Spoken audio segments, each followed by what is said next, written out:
Hello everyone, another question and answer video today. This time, however, a bit different from at least the usual, because this is a sequel to the Reddit discussion about Schwerpunkt and his reliability and more. And this is actually not of the same subject, as a matter of fact, because the other one, if you remember, I made already a question and answer video about that, because they were saying, is Schwerpunkt a reliable source? Whatever that meant, we dissected it widely, right? And you remember the line, I think it continued because somebody else asked a similar question about another channel, and they paired me again, did the same apparent historian that gave the answer there. They mentioned me again, says, no, these are not reliable sources, whatever they meant. And you know what fundamentally that mechanism is about. What I would like to point out is that, by the way, in that specific conversation, it's another one, right? It's another discussion. It turns out exactly what I was saying in the question and answer video. This is to say, there is one member, one user from Reddit says, is he reliable? And the guy says, no, he's not reliable because he doesn't use a bibliography. At the end of the videos, he's not peer reviewed, so these things are not reliable. What, however, the user said that, or says, okay, so can you, recommend me any reliable channel? And the conversation ended because nobody answered that, and the obvious what happened there is, again, what I described at another point, is that, since obviously a YouTube video, right, and a channel in general is not reliable in an academic sense, meaning that I wouldn't quote myself in my paper work, right, in my publishing work, but would actually go there to use a YouTube source. Like, I'm sure there may even be peer-reviewed YouTube videos or whatever, but this is definitely not a thing. Right here, I start belonging to a group of channels that basically make disclosure, and people get to know with some frequency. But what the user understood, of course, is that this channel is not reliable, meaning that what he's saying is wrong, right? Especially the historian that answered that has this problem that if you talk about, as I do, about ancient, medieval, modern, this means that whatever you say can't be even implicitly correct in a historical sense, because it's impossible that this guy knows this much. But aside from that, the user goes okay, so I will not watch this channel. This has nothing to do with the correctness of the content, right? Let's distinguish the academic sourcing reliability, which is I was very impressed when I saw this discussion on Reddit, because it says, who the hell, that's what I said in the video, who the hell poses him or herself this question? Is there a substantial group of people that goes out there on Reddit or on YouTube trying to search for some sources that he can write in his own paper, right? It's ridiculous, right? What this thing really gets down to is a sort of authority, let's say, contest, for which, if you earn more points out there, as I can do on YouTube or these guys with their Reddit accounts, in expressing opinions or whatever, people were, generally speaking, disoriented, lost, or need to have certain specific answers, will use these figures as saying, okay, so this person told me that, so I decided this is a reliable person, and on the basis of this, I will decide solely that whatever content, like mine, for example, in this case, is not reliable or not, depending on what this person really tells me. And obviously enough, right, my advice is, it's not that you have to watch my channel so that I can make more views and have more income or whatever. It's simply because what I say is not said out there anywhere else, and even if I can't say openly out loud because it sounds like just self-promotion, that of course what I say is far beyond to say the least, the YouTube historical average in a positive direction, well, that's the point, right? That's why I'm here, so that somebody will still listen to me and they will essentially see in real life if going with my content, right, that works, right, that will make their life easier, and it will match with other historical reliable sources, right? And in that video I explained actually the pretty sad awareness that I have with my title and all about what people think normally history is, or how it's done, or whatever. And let's be honest, we live in a world in which people do not have a historical culture, literacy, or even just interest, and that's the reason why these conversations often happen, right? So this was just to as an appendix to the other video, but it's fine, right? As long as people debate this, I'm open to debate myself, and I'm actually making this video so that if anyone of participating to those discussions is interested, can find on my channel the answer and more.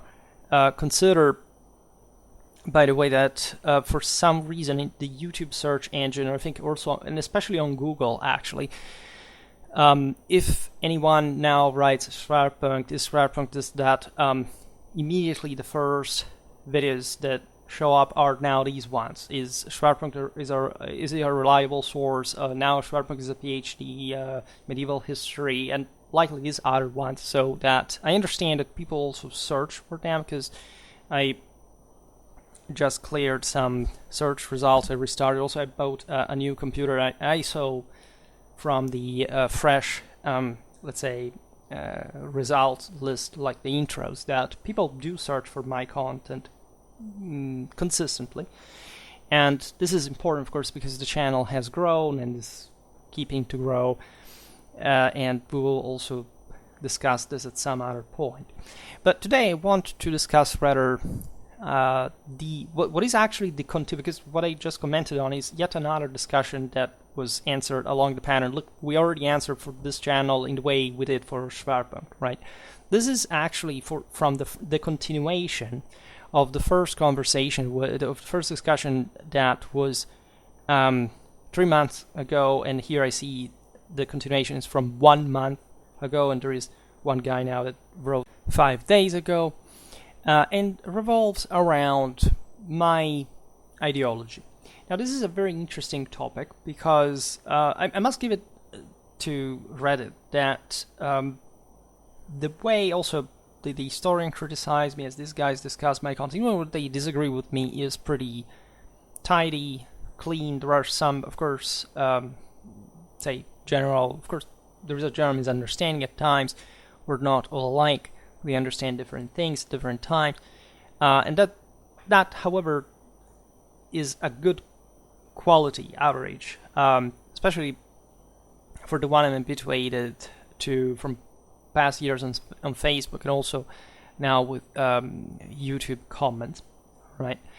And so there is, I will not mention the name of the users, because you can actually find this quite easily from Google, but it's the text that matters, right? So basically I keep saying conversation, I don't know why, but the discussion had stopped to the guy who said, I asked Schwerpunkt to give me a bibliography, and he never answered me, and whatever. Now, this is sort of brand new discussion, actually, revolving around, again, my and the channel's ideology.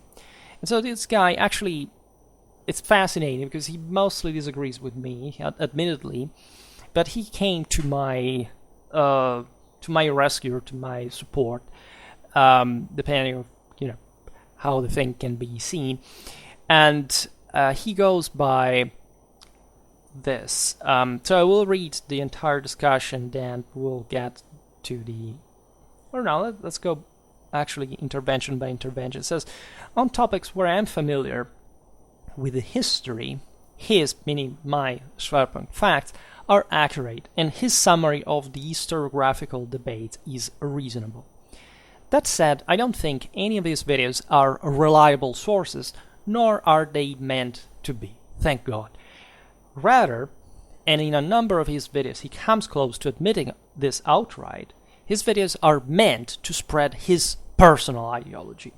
Now we will comment on this because I have something, of course, to say about it.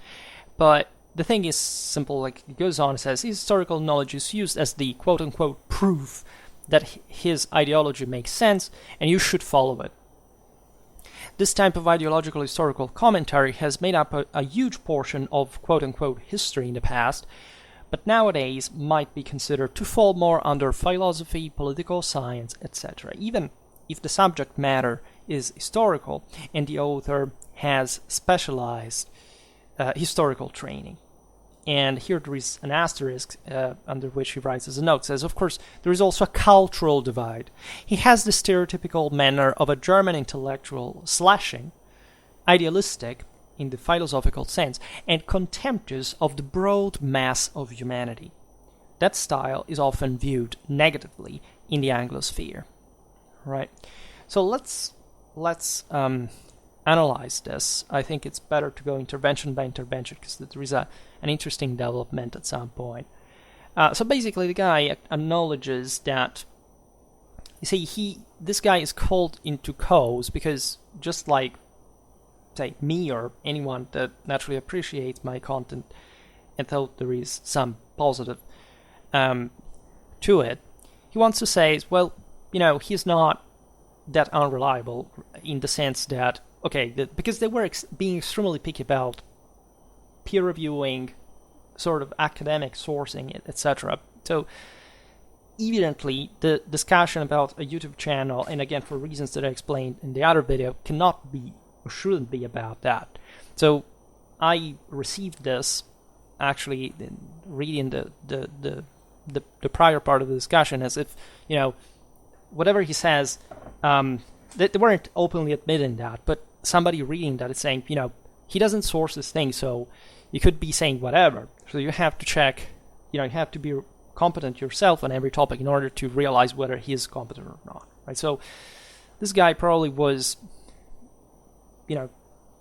thinking here, well, but what, as a historical knowledgeable person myself, as far as, I know the topics that he discusses, I think that, he's fundamentally accurate, right? This is important, right? Because he makes my point on the basis of, yes, and who are you to say that? Are you a reliable person? Where are your sources? Where is your evidence? This guy is cutting the sea short, saying, let's be honest, what he says his facts are accurate, right? And so more or less the structure is okay. His summary of the historiographical debates is reasonable as well, and this means a lot also from a person that fundamentally disagrees apparently with most, I say, right? And this must be, by the way, I don't recognize him from surely not presenting him or herself with the same name on Reddit and on YouTube, but this person must be a follower of mine from quite some time, because he is actually mentioned in different videos also from different time. And I'd like, if, of course, by chance he or she came across this video from just the channel at this point. So he goes by saying, let's say I don't think any of his videos are reliable sources, nor are they meant to be, right? Which is exactly what I said myself in that video response for what I just anticipated in this video and repeated in this video already, right? If you are meaning that my videos could be simply cited, quoted, for you to write a peer-reviewed scientific paper, well, of course, there may be some problem in general about what you think history actually is. And again, I say it again, I had no idea that YouTube videos had to be about this, right? It is true, of course, that I say things that you could legitimately ask, where did you get this information from? And I explained also in other videos how I do it. And whenever I need to be specific about something, I do cite, I do quote, right? So it's not much of a problem, but it's obvious that if I make a video on, let's say, 14th century social struggles, you can even cite or quote this or this other scholar, but the question is, do you get the fundamentals right? And speaking for 2 hours in a row about that doesn't even necessarily mean to get into the actual depth of the historiographical debate, but just even making disclosure, right, about so many aspects of this phenomenon that could be seen in this way or that way. And is there any need to specifically provide with a bibliography about that, or isn't it something you could simply and literally,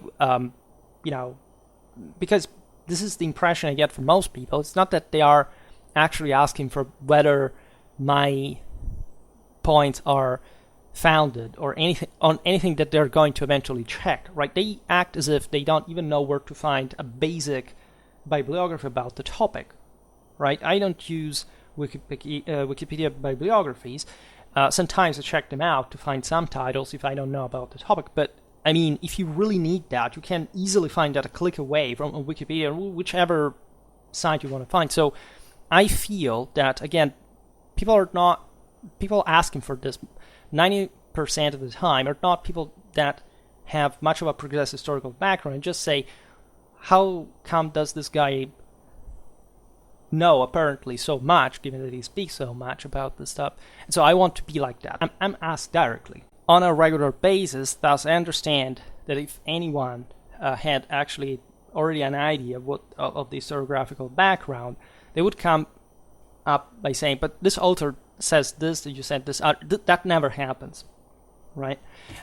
So I immediately understand that this hunger for knowledge can be naturally very positive in itself, but it's also very often the indicator of a very specific time in learning. It basically precedes even sort of basic manualistic introduction to the sort of academic matter, right? And so I can't quite fuel the thing, right, by, again, letting people pretend that they can simply go with that.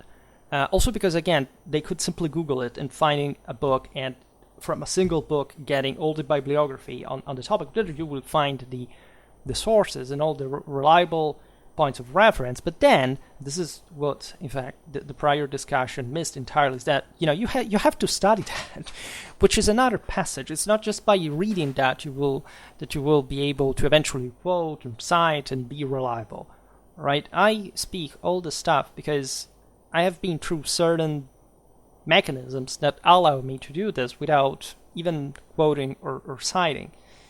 And it's not that difficult, right? I could do this pretty early into my historical education, and it doesn't seem to be that challenging either if you really want to, if you're really just into history yourself, or you have this capacity for searching and just finding the immediate a click away, right? But let's not digress further on this, right? So obviously, this is not meant to be a reliable source. But again, about historical correctness, this is a completely different matter, right? And I would say, of course, that what I say is historically correct. But there is one interesting point that this guy makes regarding my ideology, right? So the more information you absorb, of course, the more you have to make sense of it and finding something to keep it together. That is not to say you have to forcibly make sense of something, so you have to make up an ideology that keeps all this together, even though you're not sure that this ideology really works, right? When you work a lot with your, there are pseudo-historians, this is true, YouTube is full of them, that basically decide to start speaking about a given topic they're fixated with for some obscure ideological reason, and they will start saying historically absurd things, right? Ideology here, it's just something that I developed, of course, because of my personal bias, because no person is devoid of that. I don't know, scholars must have bias, because otherwise they wouldn't have any cognitive capacity in the first place. But secondly, nor motivation, even more importantly to some degree. But again, the neutral term of ideologies is literally the logic that keeps together the ideas. That's what it means, right? So ideology has acquired in today's world intellectually, but this sort of more obscure semantics for which, you're an ideologue, so you're basically distorting your own, your interpretation of reality for some shady, sort of preconceived reason that doesn't have to do with the moral and scientific evidence at hand, right? Ideology is actually not about this. At least this is not the way I go with that. And I don't say it to defend myself at all. I'm simply stating that, and I will explain this because this is what this video is about, how I formed my own ideology, right? And the interesting aspect of this is that my ideology formed quite late in my life. Like, I may have had already that bias. I've always been a right-winger. I've never had the time in which, yes, I was sort of, when you're younger, you're more extremistic, and as you know, in my view that is discussed here, that to me now looks something more leftist, right? But I've not had swings, right? I've always had sort of clear ideas regarding where I stand in the world, and the more I studied, the more I realized that even the doubts that I had at some point about that actually were foolish, right? If I could come back to my younger self, I would say, look at those things that you are at this. That this is typical of people begin to study at university, exposed to new ideas. Those things you start debating, or rejecting or criticizing of your past knowledge is actually correct, because I've been in two places which you have not been yet, right? And you cannot understand why that particular idea, even when it sounds sort of biased or prejudiced. I studied the Middle Ages, right? And there is a lot of deconstructionism when you start, of course, studying that at university. But then you start rebuilding, right? And when you start rebuilding, then the things become ever bigger in picture and scale and perspective. You realize that actually it was something, more than something to that, right? And so you eventually reinforce your knowledge on the base of that ideology because it turns out to be correct. And I will not be explaining this, right? I could do it in another video if you're interested, but how, I came to know that, because it didn't happen overnight, right? It took like 10 years of continuous studying, and that's in fact something that I can hardly and immediately transmit through my YouTube videos unless you have watched all of 1900 of them.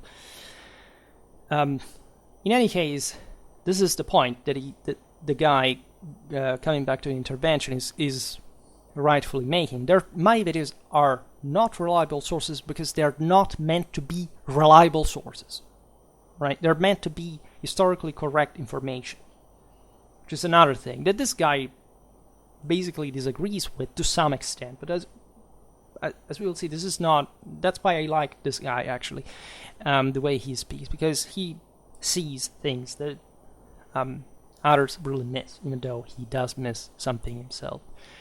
So he says, as we've read here, that basically in a number of my videos, I would come to admit that this specifically outright, that my videos are meant to spread my personal ideology, right?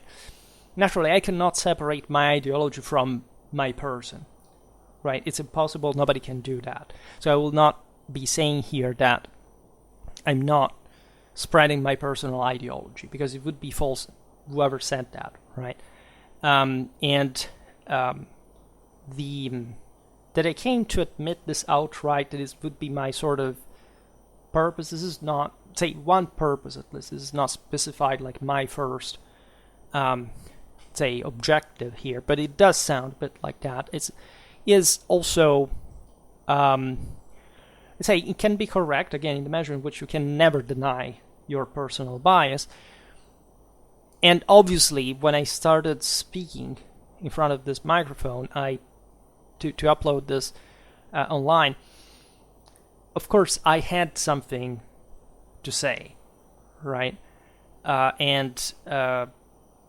Of course, that came from my personal experience. Like, I think any historian, or anyone for that matter, can discuss these topics for some specific reason. Then there is a trial that is the stuff accurate, right? Correct historically, depending on what you mean by that. And the same guy here, or girl, by the way, states it clearly. Like, yes, he's basically accurate, right? Even a historiographical summary, what he says is okay. So the author goes on, says, is historical, referred to me, historical knowledge is used as the proof, quote unquote, that his ideology makes sense and you should follow it. Well, of course, I like to make sense of history, right? So this is true to the extent I, of course, am not just providing with random information, but again, I have to keep it together, I have to use a narrative for it, which is not that easy, also because, as you know, my content is pretty elephantiac, and it really needs, again, something to keep it together, because if you really get into it in a 2 hours long video, you must follow the point that I'm making, right? So while the whole thing is multifaceted, of course, it is still part of a single ideology. It also did change a bit over time, but again, more or less remained the one that will be described here, whether this person gets it correctly or not. So, do I do this? Like, do I use my historical knowledge to use, say, to make the point that you should follow my ideas? Well, I do think, of course, that if I'm here wasting my time and energies, I should be doing for a purpose that, of course, is contained in what I'm saying, of course, and that is basically also what the entire channel is based on, right? So there isn't much of an escape from it, and so I think it's kind of obvious and kind of fine, right? But this is somehow criticized, right? Because the author says this type of ideological historical commentary. You see, I have a problem a bit with this definition, because I don't disagree that, of course, this is ideological, but every historical commentary is ideological, right? So I'm, as we'll see now, and as I always say, in fact, I'm not much of a follower, but sometimes I get curious about what other channels do, right? Why does this video get so many views, let's say, and how do they approach the matter, right? And so I do listen to it, and of course, the first thing I'm tuned in is understanding the ideology of that person, because I don't think there is any content that is not ideological, even just the historical one, right? So the author of this intervention is actually critical of this instead, by saying that basically this ideological historical commentary has made up a huge portion of history. He says in the past, I would say still today, I think most YouTube history channels are basically more leaning towards an ideological interpretation of the thing than the actual historical thing, right? But this is also how they're balanced, right? There are some channels that are really literally just ideology, like they will pick whatever topic, even making it, say, not making it up, but literally there's a lot of, I don't know, what ifs, sort of alternative scenarios, etc. And they are always obviously bent to a very specific and easily recognizable ideological, mostly doctrinal, political. Everything is political as well, but let's say evidently more politically oriented than historically oriented, right? Purposely, right? My channel is not about this, right? I think you can realize it easily that even though I'm consistently ideological in my narrative, in my speech, I stick to history. I don't make you say, even when I criticize, I don't know, the fourth estate, we'll get to this now, or also I criticize communism, socialism, nationalism, etc. I do it for a specific historical reason. That is to say, yes, I use my historical knowledge as a proof that not much my ideology per se makes sense, because as the guy here now points it out, it's also difficult to actually elaborate on what my ideology actually is, right? I'm much more aggressive toward other specific ideologies than particularly explicit on my own, right? But so I disagree with the fact that my channel would be, let's say, fitting at least the type of ideological historical commentary that we see on a regular basis on YouTube, because I think that that's quite prominent, quite self-evident, quite annoying, quite superficial, by the way, from a historical point of view, because that's what I'm interested in. Whether the history makes sense, because otherwise how do you back that? And that's why I make all these videos, by the way, to obviously prove that what I say makes sense ideologically, because look, this is what happened, right? I'm not really twisting the thing. And this is interesting because the same author states that his facts are accurate, his historiographical debates are reasonable, right? So there is something to it, evidently enough. And there is this positive side. He says, nowadays, however, might be considered this sort of ideological historical commentary to fall more under philosophy, political science, etc. Yes, I mean, consider that YouTube is not exactly what pure history would be, right?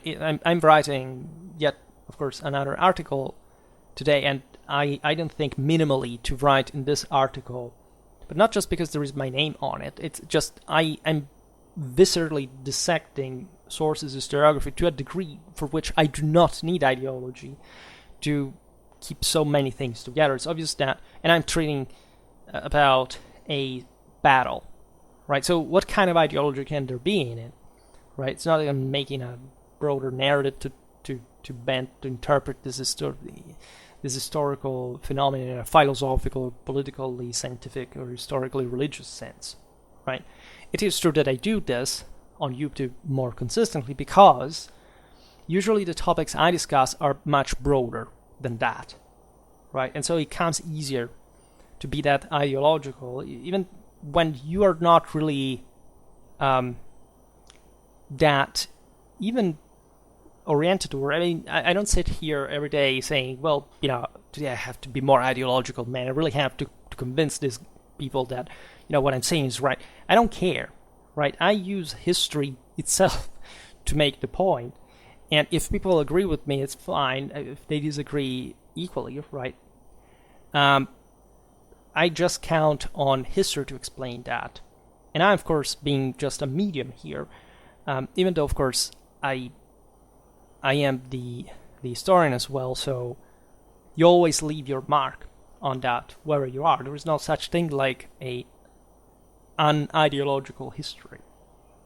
It never existed. There's never been historically, and it's not about a narrative. Oh my God, history then is wrong. We don't have to trust anyone. No, like our entire civilization, our entire culture, identity is based on ideology. In the, again, neutral sense of the term. You couldn't do otherwise, right? And that's why we debate, because otherwise, again, this is the impression I get over time, is that people think that at some point, if they go back in sourcing throughout the various steps, they find some sort of universally, some sort of truth engraved in the universe that tells you that this fact happened in some time in history. That's not how history works. Right, the truth does exist, but it's far beyond any historical reference, right? And you shouldn't be scared by that, right? You should embrace it, because otherwise you're not doing history again. You're likely at that point doing only ideology, because you do not even understand what history is based on. And so without that, just ideology remains. So any prejudice, any sort of fantasy, any sort of unfactual narrative can be used, right? And then the author adds, says, of course, there is also a cultural divide. He has the stereotypical manner of a German intellectual, slashing, idealistic, in the philosophical sense, and contemptuous of the broad mass of humanity. Now, this is really interesting for a number of reasons, but I will not comment on it. It's interesting that I'm characterized in this way, right? Because first of all, well, it's difficult words to start from. I often stated that I'm not an intellectual, for example. This is the thing here that bothers me the most. Even though it's, I mean, mildly, right? Obviously, I'm an intellectual by conventional terminology, but I don't think I am, right? And this is not to say also because of the actualization of the self, and so I want to deny that. No, it's just I don't think I'd never thought myself as an intellectual. I ever actually tried to stay away from that definition, because at least of what the average intellectual is today. So that's mostly the narrative here that I guess fits with this the description here that I'm given, and that we will in fact analyze now. In a concrete sense. So, and interestingly enough, because the thing develops along this pattern now, the style, the author says, is often viewed negatively in the Anglosphere, right? And this is particularly important because, as we know, the overwhelming majority of my audience comes from the United States of America, and this obviously fits the Anglosphere. And as such, right, I should, of course, and I do understand that my content, in part, in spite of the, say, the linguistical difficulties, the sort of primitive video format, and another sort of technical aspect, is somehow still, I have only 14,000 subscribers, because I do think that there is an immediate sort of distrust, right, of negative reaction, or God's feelings regarding my attitude being some sort of in fact rejected for the reasons that are said here. And I appreciate here the author for speaking of the Anglosphere, because the person here later is otherwise confused by what between the difference between Anglo-Saxon and Anglosphere from my work. Then there is another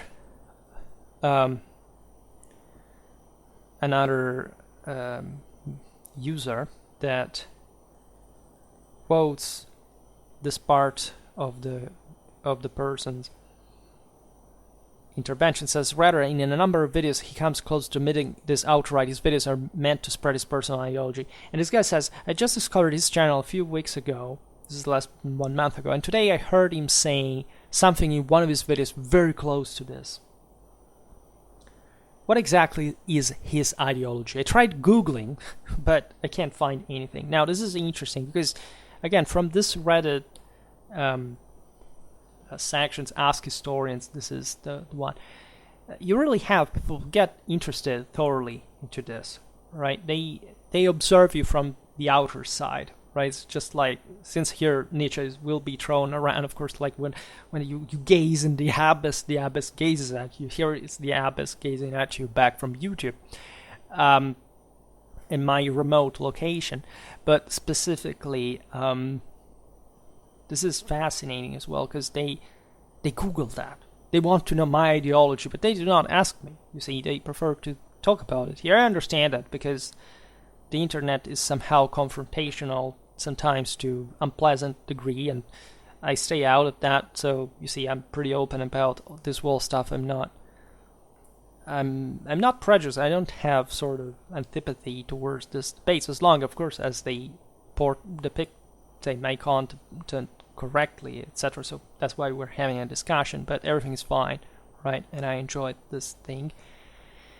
And so apparently, yes, I do come close to admit outright that my videos are meant to spread my personal ideology. Today I will paradoxically not talk about this, and why, because I know what they're referring to, what they do, what they hear this, what phrases I use in this regard.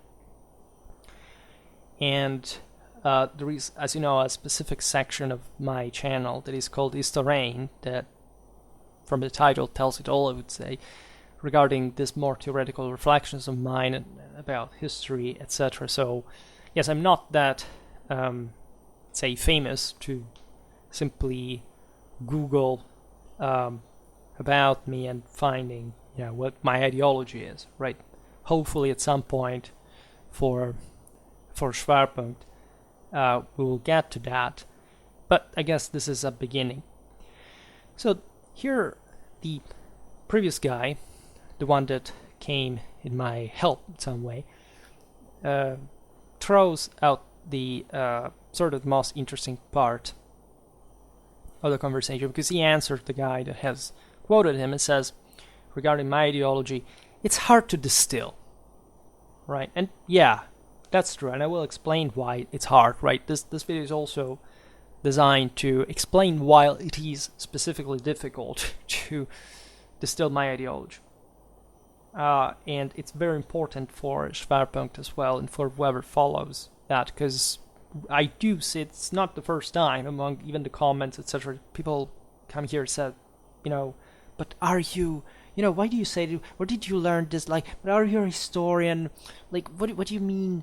Like, so what do you believe? What's your ideology? It's not the first time that I get this. It happens routinely, and so I guess that that's part of the thrill, because of course at some point there is also the personal curiosity. Who is this guy, right?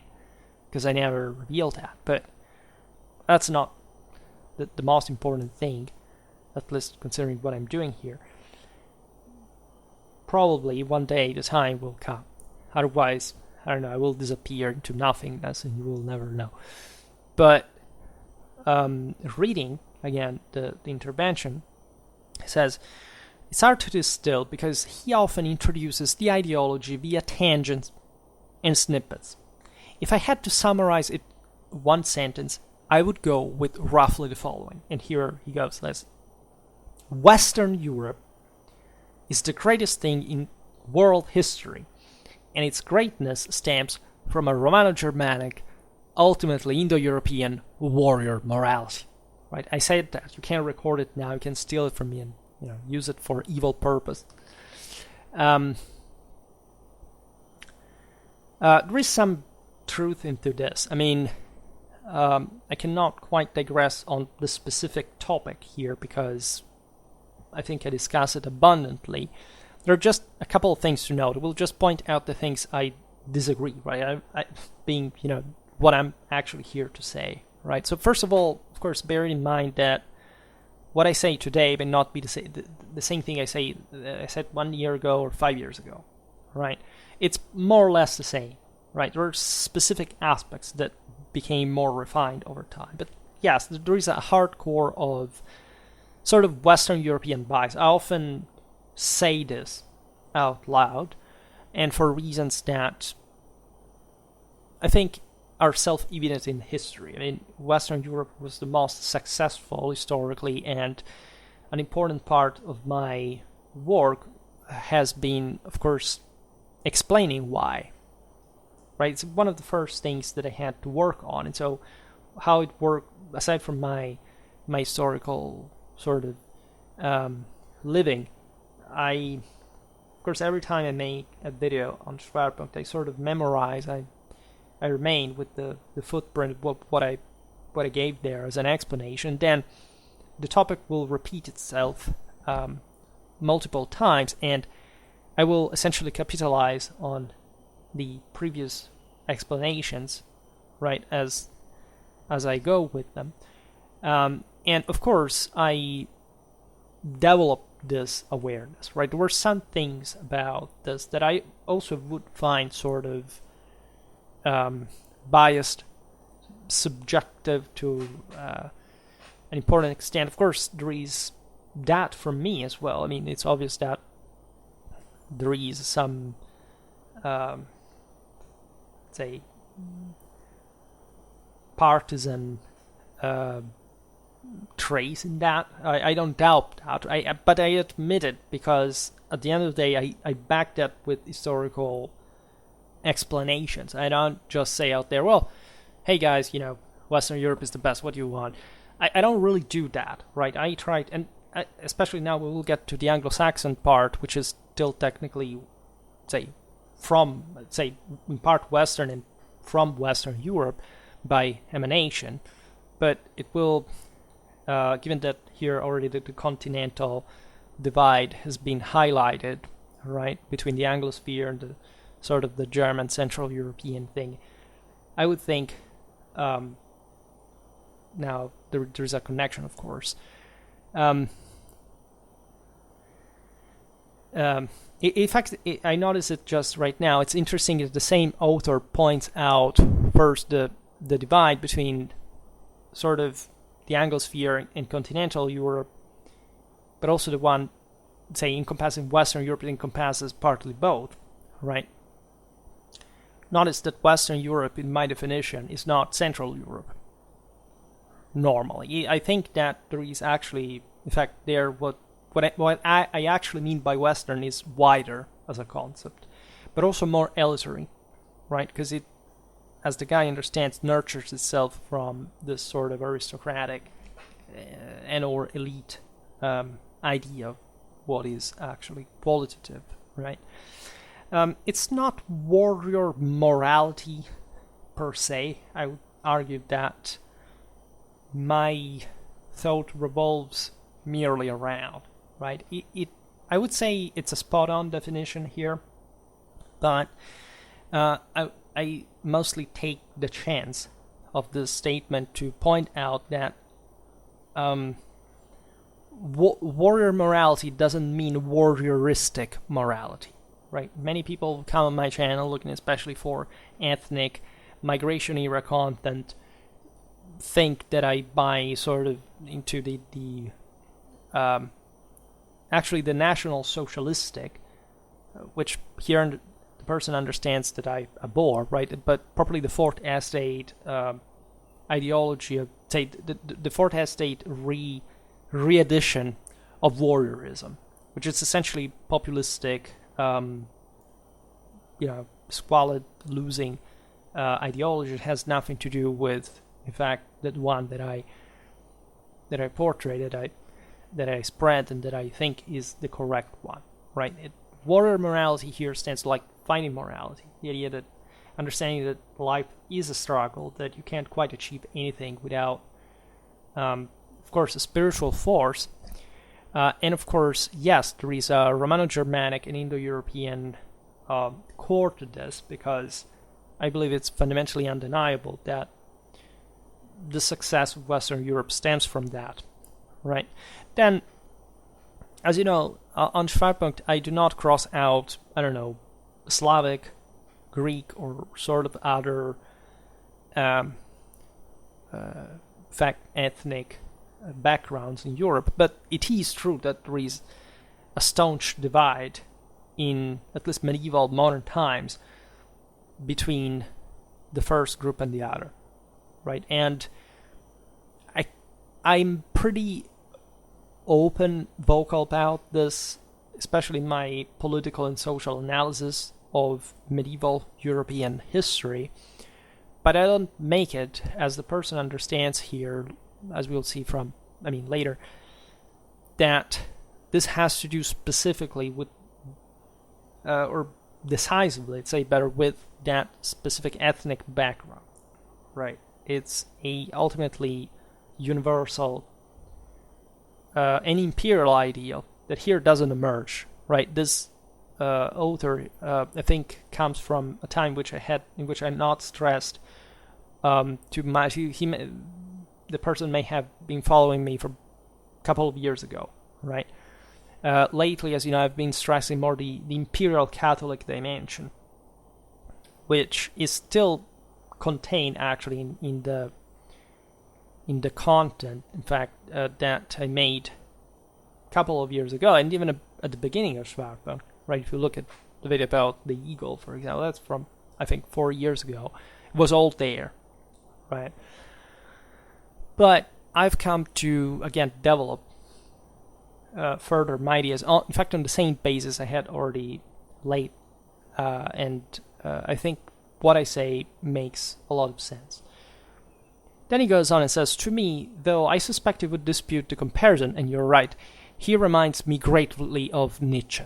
Like Nietzsche, I basically valorize violence, aristocracy, and great men, while at the same time displaying a general elitism and a contempt for mass movements. This is correct. I valorize here that the wording is properly select, right? And so it is true, I do valorize violence, right? I attribute the value to it that it deserves, right? And because I believe that historically, and as objectively as I can, these aspects, violence, aristocracy, great men, and the problem that the relation between the elite quality and the mass lack of all it are dramatically overlooked topics in today's prevalent historiography, and it is notorious. I mean, it's not my opinion. See, I'm not making a point. I say it because it's my ideology. No, it's not. Just like I could explain, give me a manual of medieval history, or give me any topic I discuss in my videos every day, and I will show you why specifically that is the case, right? So yes, I must say this. Of course, I'm aware of Nietzsche's work, but I haven't quite. First of all, I'm a very different person from Nietzsche, right? Nietzsche toyed very much with ideas, right? He was a brilliant provoker, and he had a sort of aesthetical sense in the way he delivered his philosophy. However, and this is also because he lived in a time which, of course, we had not gotten entirely and historically match, right? So I am a person that, for example, thinks that contemporary historiography has brought up a dramatic amount of great things, right? The problem is that it lacks, in fact, the ideology to interpret them, and so loses much of the potential of that same knowledge. Well, Nietzsche himself was not too... I mean, he's famous for his considerations on ancient religions, on Christianity, on the mal de vivre of his times, and more. I mean, if you know the tragedy of his life, of course, you're aware of that. But in this sense, I don't think he's very reliable as far as history of religions goes. I mean, this is notorious. Look at what he says about the Apollonian or the Dionysian in The Birth of Tragedy. I mean, he's a person that, while having already reached a substantial level, of course, of philosophical, historical, religious insight, he still, didn't know specifically what the connection between those principal words, etc. So, actually, I have among my titles one that rings like History of Religions, and of Christianity, by the way. And albeit I'm not a historian of religions, but as you know, my content is heavily loaded also with spiritual stuff, because, again, you must understand what was motivating people, which is essentially the thing that they do not teach you in universities today, right? They give you essentially patterns of how the systems work, but nobody tells you, like, let's study medieval monasticism. They tell you how the monks organized themselves, what they did, the rise, the crisis of monasticism, whatever. But why did they do that? That is the single most important thing, aside from the basic. Yes, they wanted sort of being, practice asceticism and sort of replicate a heavenly Jerusalem on earth, whatever. But why, right? What was the point historically for this phenomenon to occur? Right, that's the thing they erase, right? And so Nietzsche actually hasn't had much of an influence in my own ideology, right? I think that the last time I really studied Nietzsche was in high school, right? I've read other things over time. I've come to know his thought better, but and I think, of course, it to be particularly thought-provoking and important, and surely I've drawn something from that, but I'm not definitely Nietzschean, because my source is the actual spring of it. It's not a 19th century philosopher. It doesn't matter how much aware of, not even in fact the full extent that I could have gotten through my own historical religious education of the decadence of mankind, the spiritual and divine implications of the same, etc.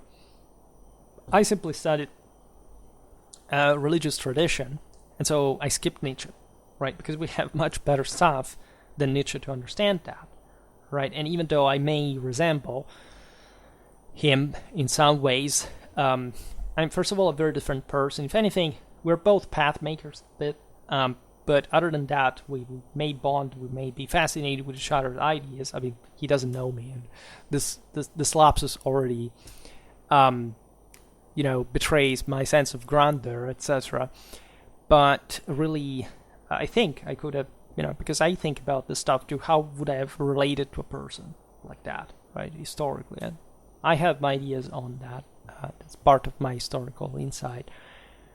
But aside from that, I don't, let's say, I don't willingly adhere to Nietzschean philosophy just per se, and most of the times I encountered Nietzsche in my advanced phase, let's say, and the more I disagreed with him regarding specific religious interpretation. Right, I have other authors that really had greater effect on me along the pattern, yes, of the mystics, of the sort of Indo-Europeans, etc., but not really, even in that case, because I specifically decided to choose one guy. Actually, I've never found any, to this day, like having developed now fully some consistent traditional religious belief, I really do not have one author that I identify with ideologically, or that I follow, or that I agree with completely. Right? Basically all the major scholars that I like and that I of course learned a lot from are also the ones with which I have more serious problems regarding specific parts of their thought that, in my opinion, are incorrect, right? And Nietzsche has never kind of even entered that path fully, and for my own ignorance, by the way, because I would have liked, of course, to study more Nietzsche. Like, if I had infinite time at disposal, I would simply, literally, if I could, I would stop time and stay 1 million years reading, and then restarting at the same age at the same time. But you have to make choices, exclusive ones, at that point. So continuing with the intervention, the guy says that I often convey my ideology again through pithy aphorism. Some of he lists now, there are 5, says the vast majority of people in all ages are ignorant ship. Today's people are arguably even worse because in the past most people simply did not have access to knowledge, but nowadays people have the world at their fingertips, but choose to remain ignorant. This is fair. I'm ever more sure that this person followed me a couple of years ago, because of course there is always something redundant. I go at, say, different periods where some phrases, some expression, and definitely ignorance is a great problem. When I was younger, I thought that ignorance was sort of devoid of evil, and I still have sort of, I still divide the two things, but basically realize that the more ignorant people are, at least, and the more they put themselves in complex situations, the more evil they do, and so I tend to make them overlap generally. And yes, absolutely, I think that I actually have a great respect for people in the past. As you know, mostly I have contempt towards today's sheep. But yes, it is true that, of course, when you have to explain, I don't know, the aforementioned 14th century crisis or whatever, you can't help but see, that the peasantry lost because, of course, they were less than the nobility in a moral sense. There's no doubt about that. They were stronger. They could overthrow the entire thing materially. But of course, it's the spirit that wins over that. Right? Because it takes intelligence and knowledge and wisdom. And these people didn't have that compared to the elite. Of course, it's a complex thing. This sounds really as a Nietzschean, like as a Weberian ideology versus the Marxian one. But in fact, Weber and Marx really did not invent anything by themselves. These were ideas discussed millennia before, and in a time in which, by the way, everything was much clearer, so much that it wasn't even needed to be discussed more than much, as instead the 19th century sort of radically ideologized this for the fourth estate, right, to make more populistic stand. The other point, history, and for that matter, almost all of the humanities, have been infected by a quote-unquote Anglo-Saxon mentality. Now, here I have some problem, right, and I will explain, I will just finish the point. This mentality is obsessed with economic statistics and people's relative utility while ignoring the moral forces that drive human action. This is true.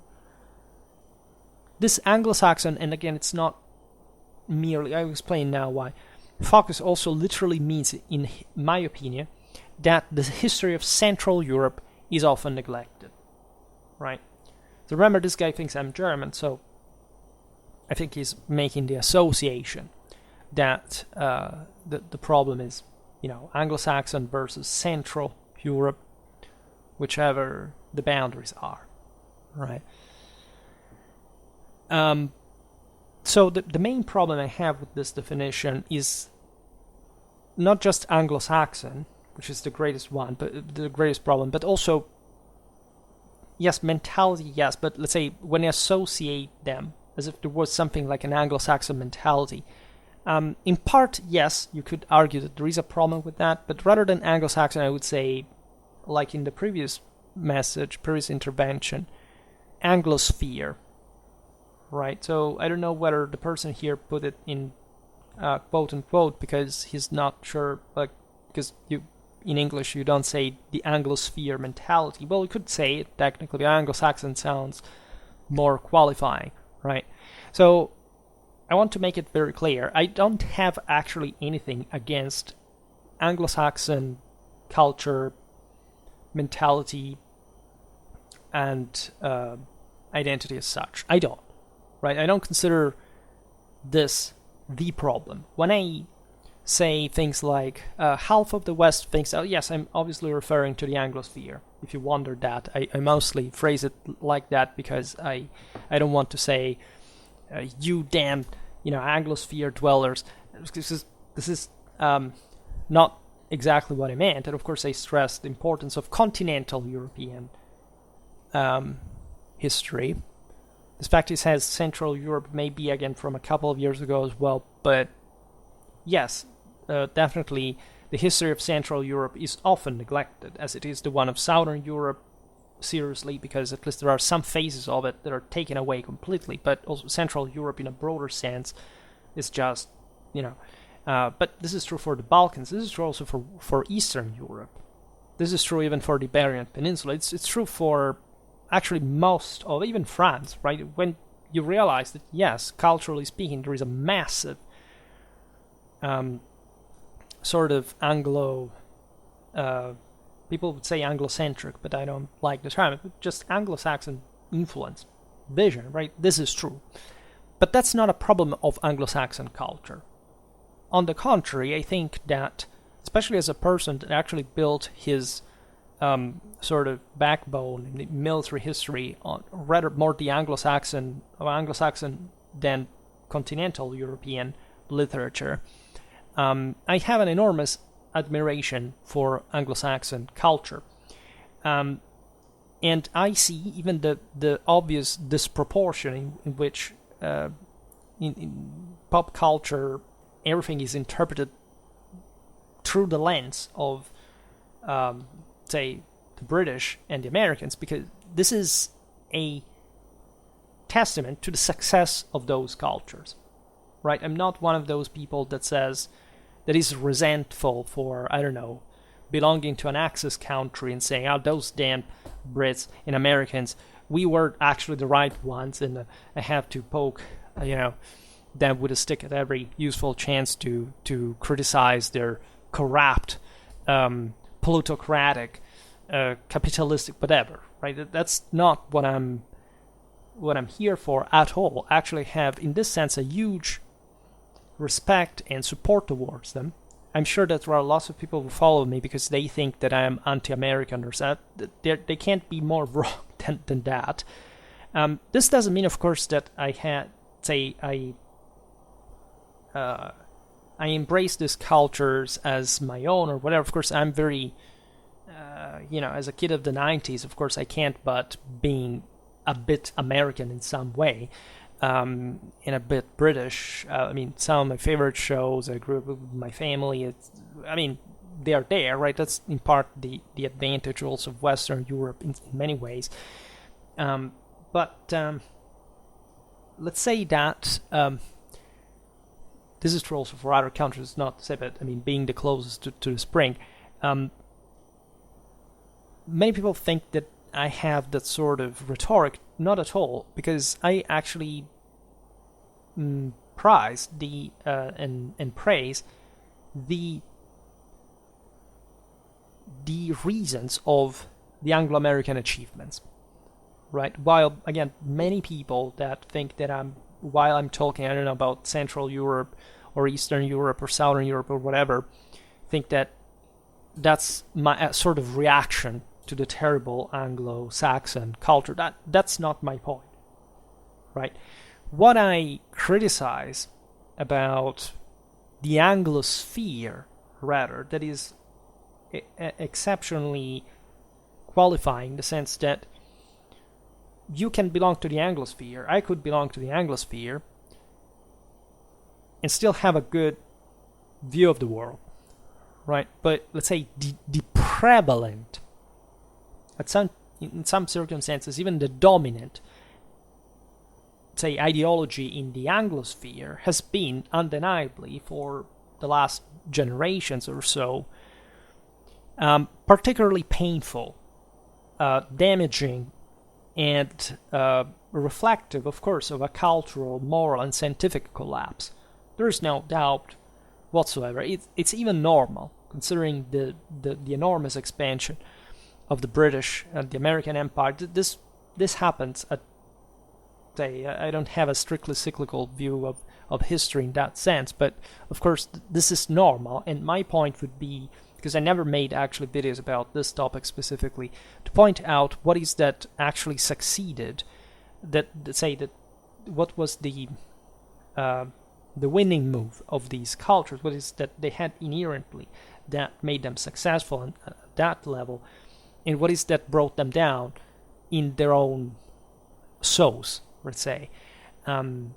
So I truly this is the thing that I dislike the most about this intervention, is that I do not specifically have an adversity towards the Anglo-Saxons at all, right? And I don't say it for marketing reasons at all, right? Because if I had them, I would, right? As I was saying, I think that every country, every people that will come here, every nation has enormous problems, severe problems. And of course, I'm not a moral relativist, so I do think that there are cultures that are better than others, that are superior and inferior. I have no problem with that, right?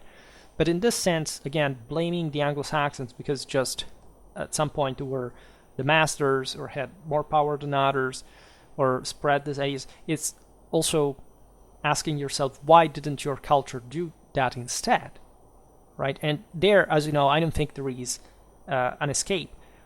Your culture didn't succeed in that way because at that time it was inferior. And I put myself into that as well. So this is not to say, of course, that as a continental Western European, I have problems with my culture, or nor that I think that there is a scalar categorical divide between mine, say, the one of the Anglosphere. I believe in the West, fundamentally. But of course, I'm perfectly capable, in fact, of criticizing my culture, other people's cultures, and because I care about that sort of historical objectivity, that if I can't reach, of course, just pushes me to learn more history and to express myself better, to be more honest, right? But this is the point, right? That this is not this idea that there is something severely wrong, of course, in obsession with economical stats, people's relative utility, while ignoring the moral forces that drive human action, this is absolutely true, is something that is widespread in the Anglosphere, as much as it is widespread today because of the Anglosphere pretty much everywhere in the world. Right? In my culture, in our continent, the world is growing, aside from very sort of self-referential, closed, and dramatically inferior mentalities, such as the Chinese one or whatever, of course develops all in the wake of the Anglosphere. And so if the Anglosphere screwed up at some point, basically the entire globe resents of that. Right? This is something I noticed with my videos, that of course, statistically, people tend to watch certain topics because through them I can read the Anglosphere bias towards them. Right? It's actually very easy to spot. Right? I will not make examples now, but it's obvious that I don't know, it's not always true, telling the truth, perhaps because I'm a bit more balanced than other channels in topic choices when it comes to European history, so I haven't even made too much about British history, for example, when it comes to the Middle Ages, etc. So I don't attract maybe that type of audience, or maybe I attract a type of audience that wants to see more exotic things, and maybe gets even bothered because I can't speak English that well, or the right accent, etc. And so if they want to see, I don't know, a video about the Duke of Wellington, they will not watch my channel, right? But if they want to know about, I don't know, something in fact more Central European or whatever, they will say, well, basically the only person talking does, but also there will be less people on average wanting to know about that, and I see it dramatically reconfirmed every time. This is what actually I love about YouTube stats and what I do with Schwerpunkt. I think it's incredible and very, very fun to learn, right? So yes, I do believe that there is an incredible... It's not even that I hate socioeconomical history in the structuralistic, when not openly Marxistic ideological sense, but it is in fact about recognizing that these ideologies spread, had a fertile ground, especially in the Anglosphere academia from the 1970s onwards, and that have dramatically impacted the actual cognitive capacity of people to approach history in a sensible fashion. Not because they should do that in the opposite sense ideologically, but because they should simply give to every field its own more morally and scientifically sensible dimension. When I say, for example, that economics shouldn't, you see, when somebody says socio-economical, right, especially in this sort of fact, structuralistic literature, the socio-economical factors that are the most important thing, whatever, that's already a mistake in my view, right? Say, history is about these three things to me: politics, war, society, right? Economics is part of society, categorically. Then, of course, obviously it affects the entire picture, but like many other factors, why economics and not art, not engineering, not medicine? Why economics? Of course, economics can be economics of everything. It's a wide, you can conceive it as a broader philosophical concept, but then why not politics? Why not institutions? Why not war? In fact, when you are heavily, say lazily, passively, and stereotypically presented always with, in order to understand the great historical phenomenon, you must first of all look at the socio-economical dynamic. There is politics, right? There is war. And then there is society. It's not socio-economics, right? History is not a sort of deterministic, materialistic thing that people say, well, we should even responsabilize ourselves, because after all, what happens, it's not really our fault. There are big changes that cannot be understood. We need historians to think about them and reasoning on whether we even can think about it or not. This is what I hate, right? This is what the kind of mentality that has truly infected, like a mental disease, most of the world, and it spread mostly from the Anglosphere, right? Surely, even in the Western Bloc, we had our share of communists in universities. But let's say we are, and there is plenty of that sort of leftistic delirium still standing. But I would say in our generations, while the actual communists of 1968 are dying out in university, the wave is being reinvigorated, especially in those countries that are more Americanized in Europe, right? In fact, Britain, Germany, you name it. I mean, that's why also there are particular divides, and also not every country is all the same, as we will see now. So I do believe these insights are correct, but again, this is not about a contempt towards sort of the Anglo-Saxon background. It's what happened, say, in the last 80 years in the Anglosphere that bothers me. And this is not just about World War II, you will come to think that I'm sort of, now the political part also kicks in a bit more deeply. But I do find the angry, ranting people that every time they hear something that is vaguely in favor of some minimal liberal idea, no, it's just because we can't speak about this after World War II. No, this is not the case either, right? If you think like that, you must have some problems, serious ones.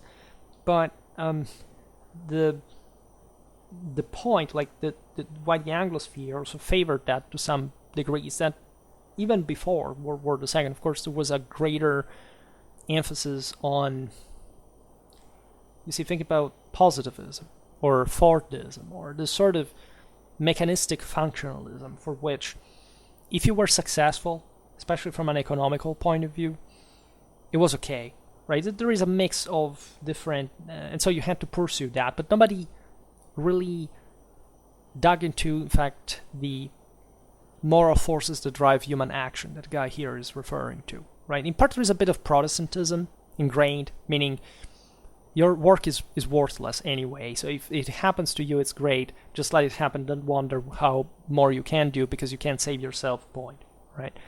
In part, it's this positivistic technologistic bias that, of course, was very pronounced in countries of old industrialization like Britain and later the United States. So it's obvious that this sort of, say, Marxism and structuralism that eventually spread dramatically into the Anglosphere after World War II had a lot to do with this prepared fertile ground, right? If these cultures that were naturally in this advanced stage of modernization and secularization, exactly because they were the most advanced, right? But if they had been more traditional, they would have been less developed. They would have probably absorbed better the shock, right?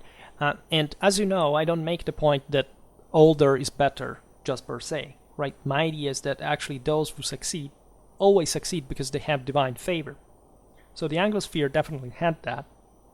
But then you have to maintain that actually when you succeed.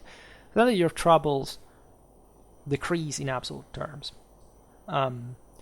They actually increase, right? Just you can handle them proportionally, or you should be able to, say, be aware at least of the fact that you must handle them at that point in that way. So it's not an easy ideology, my own, to digest, because it people tend always to see things either in one side or the opposite of it, whereas there are always some double threads always running within the same thing, right? And so you can be successful then crumbling because you were good at the beginning and then you lost something in the process, or at least you forgot, you decided that that was not enough, or you misunderstood that, or you let a certain liberalism to lower the standards, right? And so things get, that doesn't mean that you have to be either a sclerotic, totalitarian, rigid system that doesn't give anything to anyone, that will collapse anyway, right? So most people cannot afford to accept this concept because they must pretend that it's either an extreme and another, especially young people. And I know that because, I passed through that as well. So my ideology is naturally far past that because I'm not that person anymore. Or at least I am, but I have accumulated very different ideas so far. Then, other point, military history and the history of violence in general is much more important than it is given credit for in Anglo-Saxon history. It is, for, say, compared to the history in general that we make today, this is not, I also come from a kind of, like, in general, even continental Europe, it's not that we have this overwhelming liking for military history, unfortunately, right? And this is actually better for me because I'm one of the few people that actually studies that thoroughly. That is, by the way, the art of war strictly meant, because military history can literally be, let's study propaganda during the war. No. I like the how armies worked, right? Strategically, tactically. That's a completely different thing. It's not very much like. And actually, the Anglosphere was the only one, because of the victory in World War II, that sort of could favor and would favor, in fact, with the new military history that I'm not a fan of, right? The study of war without being accused of being, well, say, okay, you're a fascist because you're resuming, the study of war, and that's all what those guys were about. That's a very dangerous mentality. So actually, we must be thankful to Anglo-Saxon historiography for having kept alive military historical studies, in spite of the fact that today they're seemingly being ostracized, while in continental Europe we are actually managing to pull it off in terms of finally talking about history of warfare seriously again. It seems that now the thing is becoming too right-wing for the Anglosphere, right? I will say, by the way, without any problem, that yes, I do believe that what is being written in the Anglosphere in the last half a century or so is mostly rubbish, right? This is not to say specifically that this is not true for much of what is being published in continental Europe, but I must absolutely give it that, for reasons I can't quite strictly digress on, that the way academic publishing works in those words is just by business extremely different from the one that it worked like in continental Europe, right? Many people there say, well, but in continental Europe you're all a bunch of socialists because you have more, stronger states, you're more centralized, you're more maintained. Yes, but that is also needed to the degree you must balance out the two things, right? And that's why we have actually the highest academic standards in the world. And that's why I will not say about my specific background what's the matter here, because I could easily boast whatever, but you must be aware of the fact that, yes, from the 1970s there has been an evident collapse, basically in any field. This is not just history, it's just even just like scientific research in general, in a hard scientific sense. It's a disaster, and we're all witnessing it. We're witnessing it also in continental Europe, because we are in a phase of crisis, of contraction, whatever. The world is really not going that better. All these emerging powers that should have stripped the West of dominance actually are in pretty deep trouble, just by sheer, macroscopic, demographic, or even economic, I will say it myself, indicators, if those are the ones that you need to. And I would explain it just in a moral sense, culturally speaking. Look at what they are historically, and not making this sort of relativistic nonsense that these are somehow equally provided like us would. They are not, right? The utmost privilege of a Western is that he can reason in ways that the rest of the world is completely incapable of. I would not say de-habituated, right? Because, of course, you can't teach people in the rest of the world in the same way. But this is what you think when you're young, that you can't simply relate to another person anywhere in the world, because more or less they may be different, but they reason like you, right? Or they reason at all. They don't, right? If you speak to I had the dreadful experience of seeing it in a shade, even within the same Europe. Like, the more distant you go from the center of civilization, the more scared, ignorant, distrustful, paranoid, passive-aggressive, etc. people are. That's what fundamentally being a Westerner in reverse really means, right? There is a very severe, I would say empirically and macroscopically self-evident reality whenever you put yourself in relation to this, that is obvious. It's a cognitive problem, right? You can have engineers or doctors, whatever, but the way people think in terms of basic critical skills and capacity is a completely different thing, and it seems to me that only Westerners have it, and that now we are essentially at least have it because they developed it, we developed it, and that even in this we're going down, right? Because of the crisis, because of things that already happened historically, but that again must be measured in ways that cannot be anywhere politically,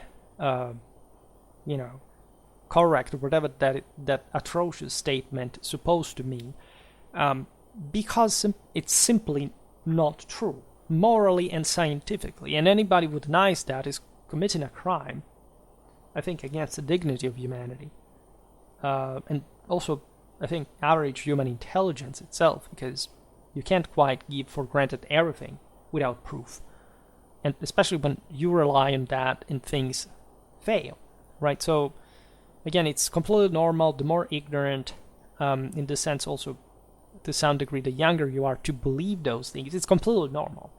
But then you man up, hopefully. Otherwise, you become paranoid. You believe there is superstition over you, that everything is,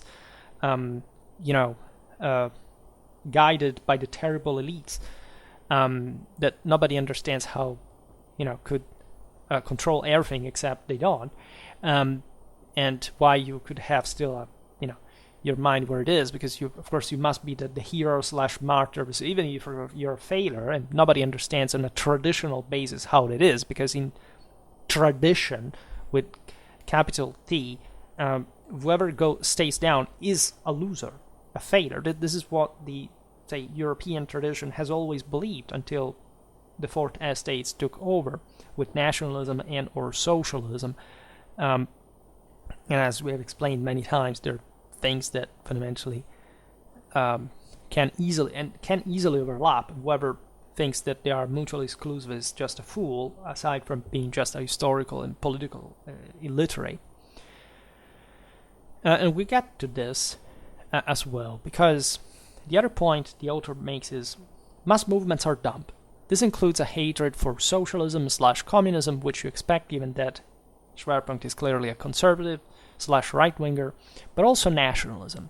Schwerpunkt frequently exhorts his fellow conservatives to not be lured into thinking that there is anything special or distinctive about their own nation. This is not entirely true, meaning that I hate nationalism, not the concept of nation in itself. That is also quite delicate one, right, and not quite frameable into in fact, how people mostly go back to 19th century nationalistic ideology. This is an incredibly common mistake. Some of the most prominent political commentators, say conservatives, right-wingers, that can't quite simply distinguish the two things. Of course, there is something special and or distinctive in anyone, because nobody is alike, which means nobody is equal, and thus automatically one is either better or worse than the other. And there is nothing that you can do about that, or better, yes, you can fix the thing, you can improve, or you can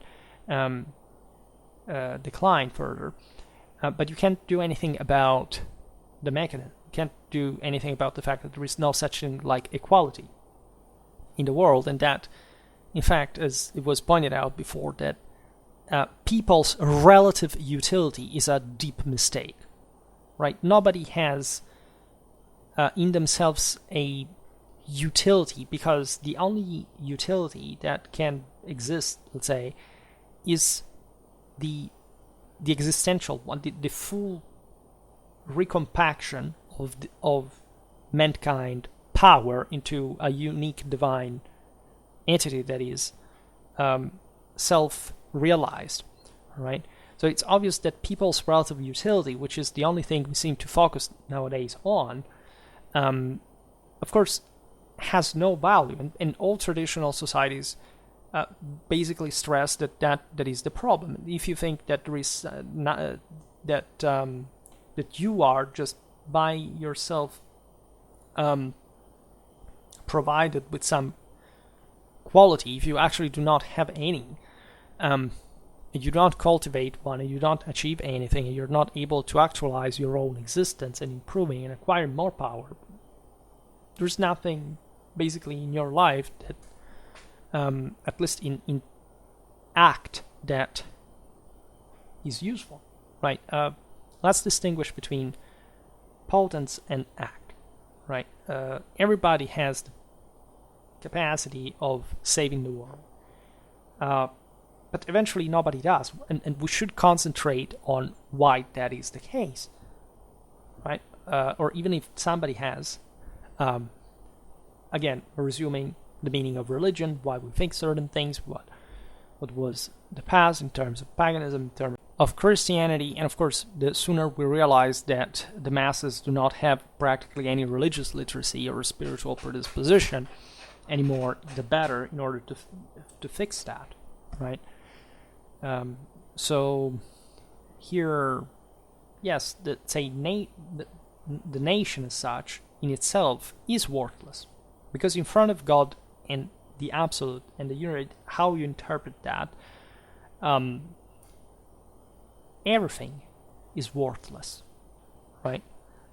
What I rather get pretty violent in speech about is the fact that this is the actual deal, that here the person didn't quite grasp and or misunderstood or forgot, is that people make this, not just this basic mistake of thinking that, say, being part of a nation automatically, excludes you from failure, or being a disgusting human being, or the problem of being a human being, which human meaning dirty, right? In its etymology, and if people knew what that meant, they would feel ashamed rather say, I'm human. Human is an insult linguistically. The etymology of human is an open insult. There is not a single positive thing in the term, independently of how you want to accept it philosophically or not. That's the actual definition. The same goes for nation. The nation may be more important than individual. Yes, depending on, say, the act rather than the potential, because the individual has always in the full potential to transcend everything. But yes, you can say that nations normally are overall as a system more relevant than a single individual within them, right? So as many other things, right? What I, again, strongly assert is that not to make the stupid mistake of identity policy and pretending that you are provided with any trace of human worth whatsoever just by breathing, but secondly, just by being born in a nation. This doesn't mean that there is nothing special or distinctive in a nation, right? It's obvious that a nation informs you, right? And that, of course, who you are also comes from that, because that's the mold, right? Together with many others, from the family, from the province, the region, the nation, the country, and a lot more. It's a cultural thing, it's complex, right? But it's never saying, because the way this guy says it is to say, nations do not exist, they're nothing, it's useless to distinguish them. No, this is not true. Of course, they are a product of the foe. The more nations there are, in the sense, the more humanity has failed in front of God.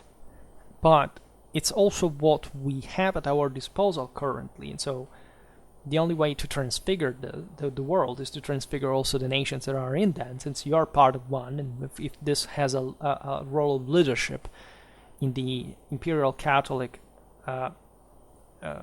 say, mission, Catholic meaning, I don't have to explain what it means. If you think that Catholic simply means, that Christian confession, and that's the actual term, just the term, well, that's you see, that's when I say we have a problem with religious literacy in the world, because people literally stopped understanding, again, the causes of things, right? What actually drive human action? Yes, that's the most important thing, the moral forces, but also the meanings of things, the etymologies, the history of things, right? If a person doesn't know what Catholic means as a definition, I would say there is no sense in this person's life, which appears to be overwhelmingly true, because the overwhelming majority of people doesn't have the palest idea of what that is supposed to mean, even just per se. And that's, of course, not even remotely close to being enough under any aspect.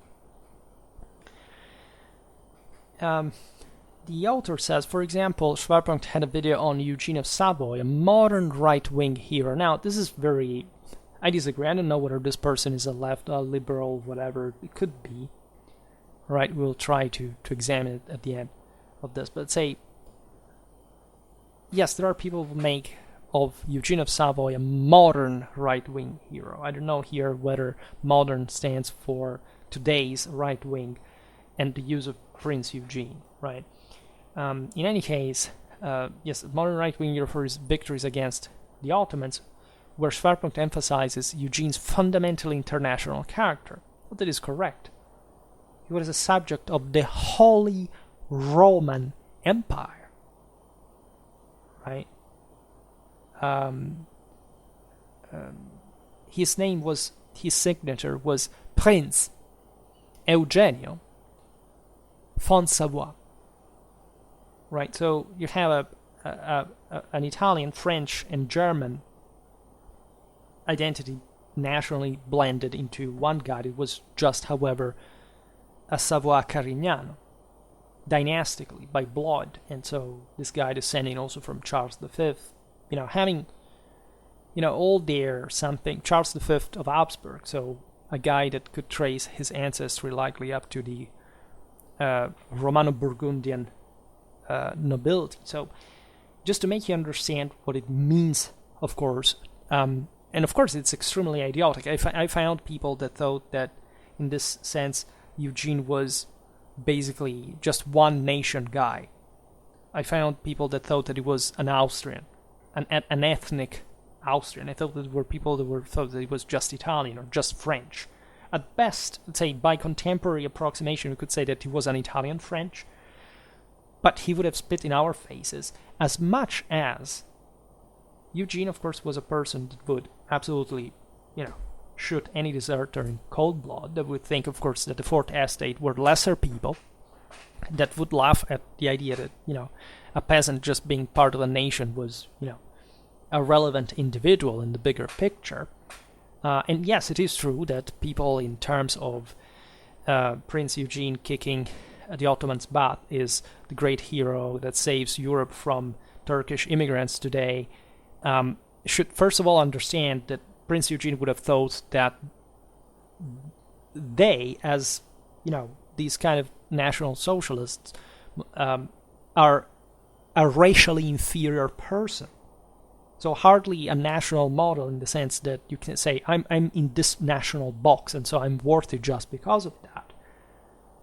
The first thing Prince Eugene would have said, why do you belong to a nation that let so many immigrants, of Islamic faith in your country?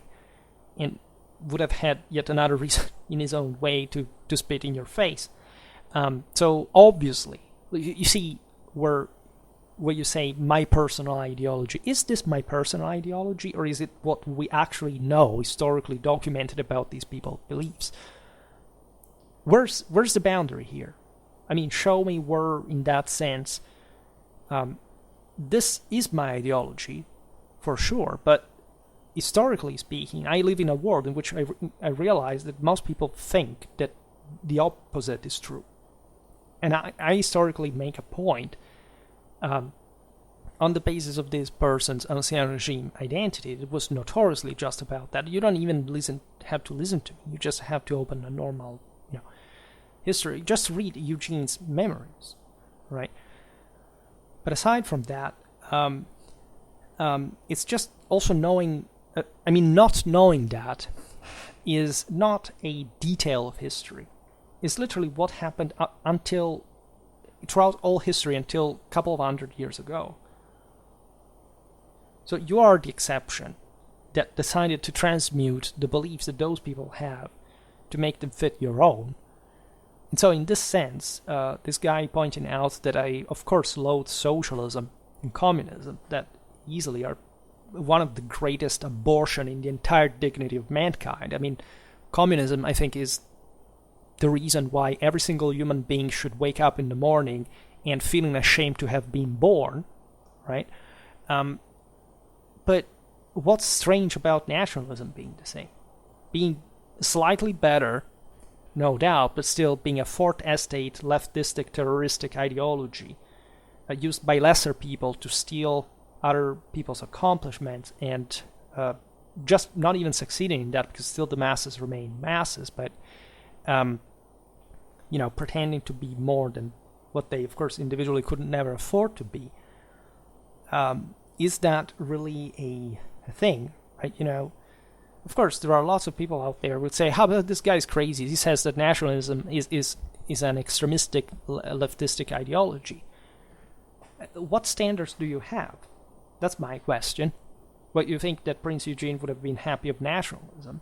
It was not nationalism that he was praising, if he was ever praising any nation in that regard, as they would do, because nations did exist, and of course they realized that one had more, greater relevance than another. But, do you understand what happened in the 19th century?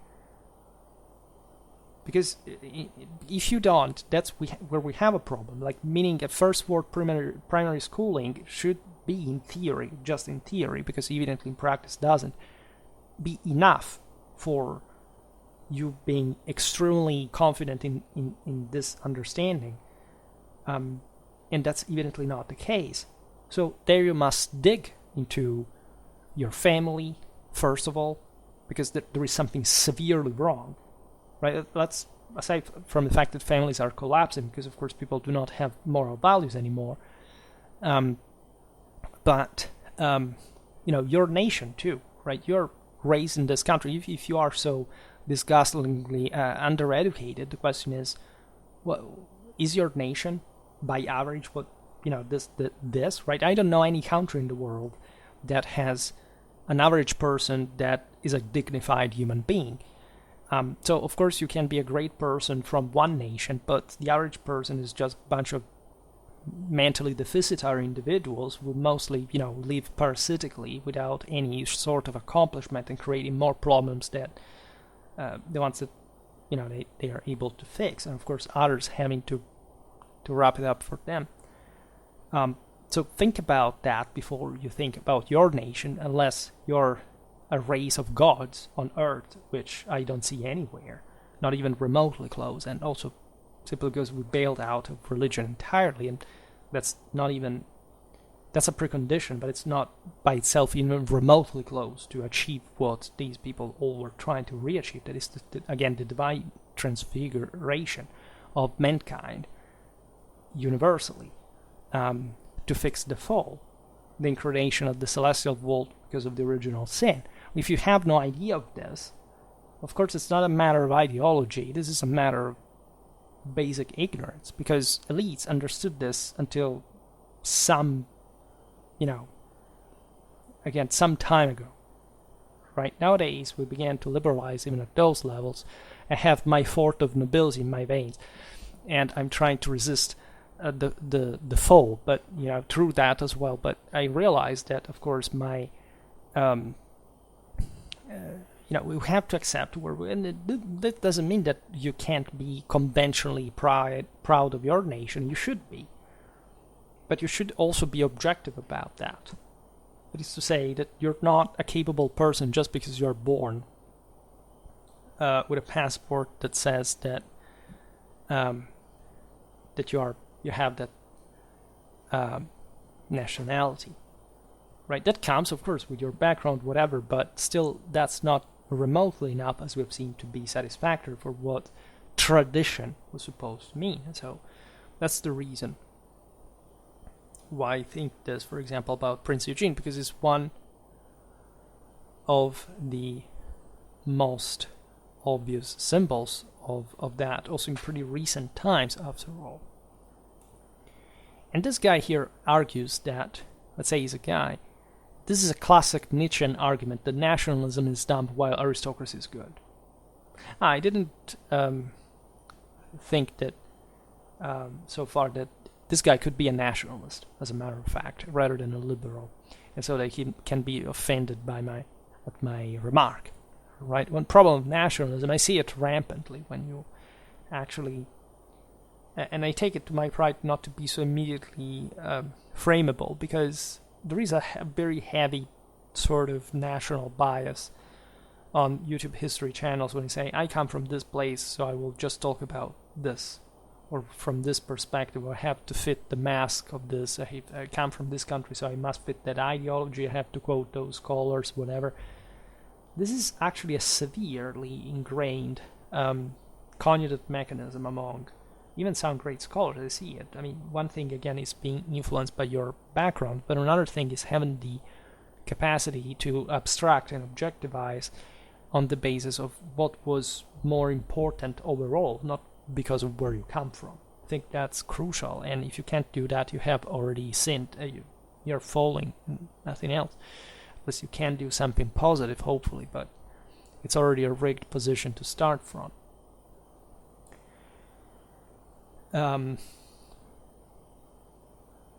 But yes, mass movements are dumb. Normally, at least they prove to be. Like, it's not that they couldn't be, right? We're, given the times, we talk about mass society from the Industrial Revolution. Well, yes, from those times onwards, not much particularly positive happened. At least they are quite limited, even in the positive things that they can achieve. And it's not to say that there weren't, by the way. And let's be honest, that masses were still led by someone. So that's what we should also focus on. Instead, also certain historical narratives cross that out.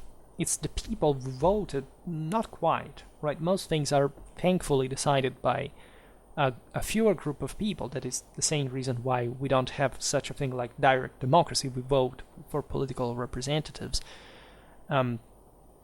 to deliver our, hopefully, at least to entrust them with what we would like, hopefully, them to do. And it's a completely different thing from democracy. In fact, I don't believe that we live in democracies, and this is not a rhetoric to say, no, this is just a scam, I don't have my rights, because I have a problem with that very concept, that I think that people have too many rights, or at least they are undeserved rights, right? So I am actually very sort of proud in the sense to belong to a system that recognizes rights in a certain way, because of course it also provides people with the opportunity to prove themselves, but still we see that this fails consistently. So I think it's profitable to regulate further certain rights on the basis of actual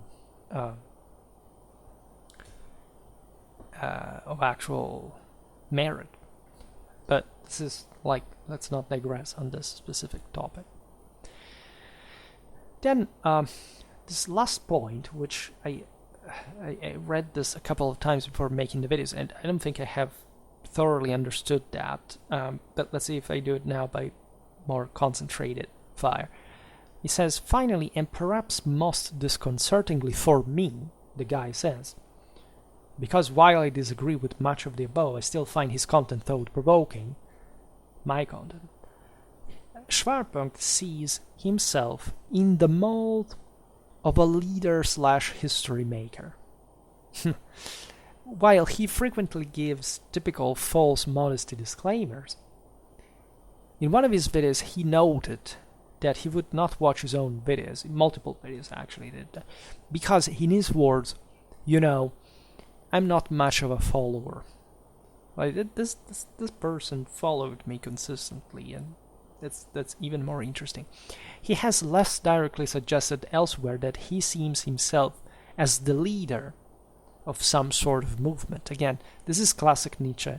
Insult your own viewers as followers. Now, this made me laugh.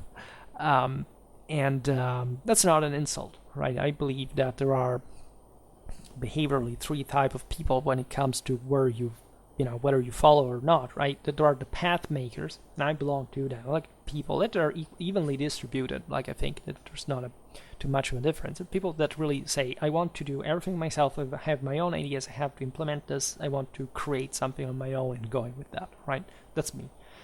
Then there are people who follow others. They say, okay, whatever I do, it has to be validated by a sort of model that I have, and I have to follow in its footstep. And there are people, again, that do great things in this way. Right? And then there are people who are sort of a hybrid, right? They're able to still make their own thing, but also, say, following somebody else, right? I'm not capable of the latter. I just stick to the first group, right? And so that's the point, right? So yes, I also followed at some point some YouTube channels, but it's evident like never stuck around. Actually, I do if I have a practical purpose. Again, following my own path making, right? Not much mostly because I don't have time. Otherwise, I would stay probably watching YouTube longer than it. I like documentaries mostly, not much. I don't know, detectives, interrogations, that kind of stuff, and yeah, so it's not really an insult, right? Of course, if people follow, there is a reason. I'm always sort of pleased by the fact that what I say is followed, in the sense that people find it useful. Sometimes I'm surprised myself that even the type of format I get, even this kind of following, that it's not that much overall for how much I uploaded, but still, right? And that's okay. That's what I decided to do, and I've seen people changing their lives because of that at some point, right? Some people wrote me, that's very flattering to know that they pursued their dreams, they began to study history, I don't know, because they followed me at some point. That's fascinating. But this thing that I would be a sort of leader, history maker is like it has to do with the imperial ideology. I believe, as I already said even in this video, that of course every action is basically favored or disfavored by God. I mean, if you act in synchrony with universal order, you will get success, right? So, and the way we sort of bypass this is presuming that just by doing a few, nothing bad would ever happen to us. While you can easily succeed in something like whatever, even a YouTube channel, but still, I don't know, getting cancer, right? I know that's quite extreme, but let's say you can't explain life otherwise, right? And I will probably explain these things on other occasions, but let's say there is always a reason. You always have a shot to be the best person that you can be. And we actually do know what happens at the infinite. I mean, we haven't experienced it, but the entire point of tradition is based on this. So my point is that if I come here to make all this content to be listened by thousands, the idea is that something that I do is working, right? And I think that's a starting point. And so if the thing keeps improving, and in this sense it's going to be ever better, of course I expect to get something, right? This is just basic life, right? It's just how you make a living or whatever. So it's very difficult to get things right? And so I do believe mercilessly, this has taken a toll on my life, but has also made me grow in an unexpected way at some point in my life, where I think it was the right one, but I wish it had happened earlier, just knowing now how it works. That you can always you can always reach the top, right? So the idea of here, I don't understand what I don't understand of this last paragraph is whether this person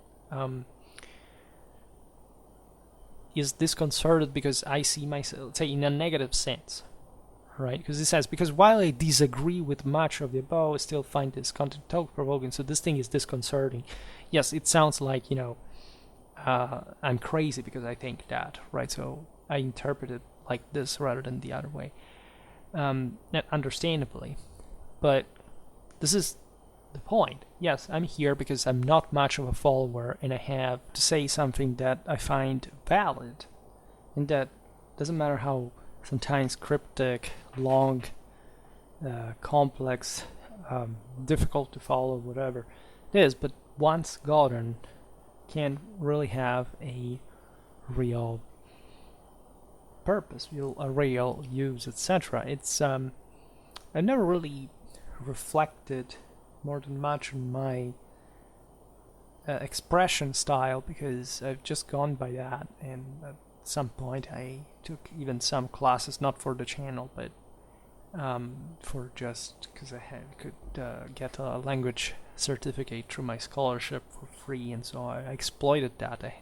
I began to speak a little better in English with the C1 Cambridge stuff, the point, however, being that I'm aware, by the way, that my content is difficult to digest. Here, just the guy who had quoted before answer says, thanks, I found one of his videos where he gets into a bit of his ideology, and I would agree that it's hard to categorize. Why should you categorize that? Right? You should, first of all, understand that, right? So it's complex to do, so it's surely more difficult to categorize it. And another guy says, can you elaborate on the Anglo-Saxon mentality point? So here you see already one misinterpretation, and I pass for the guy who hates the Anglo-Saxon mentality. This is not actually the case, right? There are some things that I don't like about any mentality, but this is not what I meant when I speak of the Anglosphere in sort of unsatisfied terms. So this is it. It was not a particularly thrilling discussion, but I thought it was very interesting because this person sort of nailed some things that the channel has become, in my personal beliefs, but at the same time it shows how easy it is to sort of equivocate certain aspects, how it is to not to have got specifically in one aspect of my ideology or another. And as you understand here also from the other discussion, there is always this problem of the person being sometimes really out of track when it comes to define things like reliability, accuracy, whatever, because they need, I don't know, somebody else to tell them, right? And if anything, you know that I don't do like this. I believe that fundamentally you have things will explain by themselves if you, of course, explain them, if you narrate them, if you have your own interpretation. But let's say the points I make are just per se based, in fact, on historical knowledge. So I didn't invert the thing. In fact, in order to perhaps refine a bit this inquiry about my ideology, I should point this out, that I didn't have these beliefs for most of my lives. I mean, let's put it this way, there is sort of subconscious level that has to do with tradition, archetypal values, the good old times, at least in, it's a lame term that I never use in this regard, but let's say the sense that discipline is important, right? And not just that. And then you grow old and you basically tend to, or you grow up rather at that point, you sort of get rid of them because it's normal for teenagers or say early youth to sort of desecrate, to iconoclastically smash and sort of challenge these preconstituted beliefs. And when you arrive to that point, you're convinced that you're actually okay with that. I mean, you're not in a point in which you are. It's a bit you're lying to yourself, because you are sort of doing this more to challenge what you believed, rather, and say the authorities that made you believe that, even maybe incidentally before. But then you are basically convinced that your maturity has arrived because you have passed through that awareness, and so now you are basically after you have passed a test, right? You are on the other side, and you think there's an initiation to real life. And it's after a while only, when you gather enough evidence, that you start building things, and you start realizing that, given that you haven't really rationalized the basis, however, that while you start doing that because you think you're now devoid of bias and you're objective and you're correct, but when you start building this pile of knowledge, this takes a shape by itself. You surely have an imprinting on it because of your bias and whatever, even subconscious one. But you basically discovered that there were certain things that you believed correctly in before the iconoclastic phase, and that you turned them down just because you had to be to provoke, right, yourself and others. And then you realize that those things actually were some of the most important, and that when you especially connect them with those good old times and beliefs, and you realize that also what came through them in your life was actually good. This doesn't necessarily mean an ideal. For example, I've been raised in a household that that had political ideas, of course, but that did not stick to specific political ideologies. In other words, my parents didn't care. They were conservatives, basically right-wing, but it's not that they ever told me, well, you see, we are specifically right-wing. Just certain things happen and say, look, this is not good, right? It should stop, right? For this and that reason. And then maybe you came to challenge that, etc. But it wasn't because, I don't know, we ever were part of a political party, or we affiliated with some other group, so we were activistic, whatever. So I think this is true for most people, right? That's true for this sort of decent-based, sort of middle estate, sort of. In fact, not particularly pressured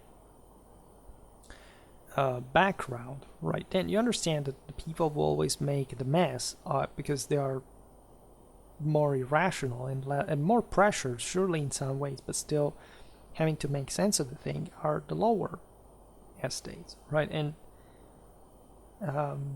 this goes together with lack of morals, with higher crime, with all this stuff. And so when you realize that actually this is what is below, but what is above historically was very neatly defined, and that we sort of decapitated that as actually the medium between us and God, and a facilitation to that. And so a meaning that is fully moral and scientific, right? If you do not believe in God, let's assume, well then, at that point, when you realize it, your life changes.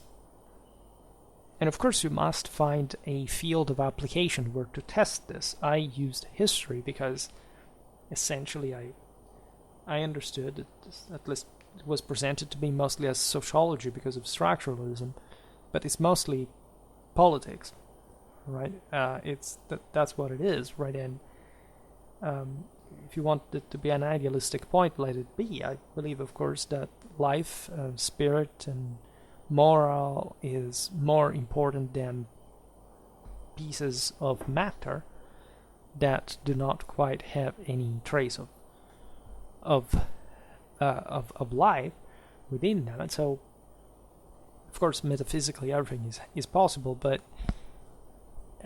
I decided, I feel morally challenged to believe, right, in the superiority of spirit. And this is not something that, let's say, explicitly anyone told me. I had to get there, and I got there through history. So I feel extremely privileged because not just I could study, I could live my life, and I don't think there is anything wrong in privilege. People should be proud to be privileged, especially if they actually achieve in proportion to that.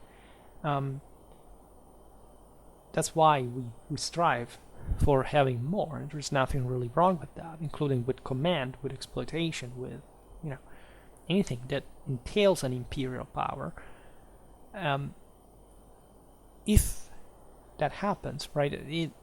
But because also I had a pretty neutral background, right? I discovered these things by myself, hence the path maker, hence why I'm not a follower, because I remember since childhood I had to make sense of things. I didn't trust, say I didn't find, let's say better, I trusted adults, but I didn't think that their explanations were satisfactory, right?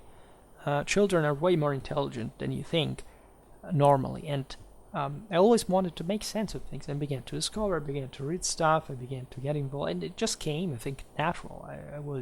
Perhaps it was my predisposition as an only son. I stayed more home alone than other peers. I just by character and nature, I'm made like this. Right? I also practice solitary sports. I have this I'm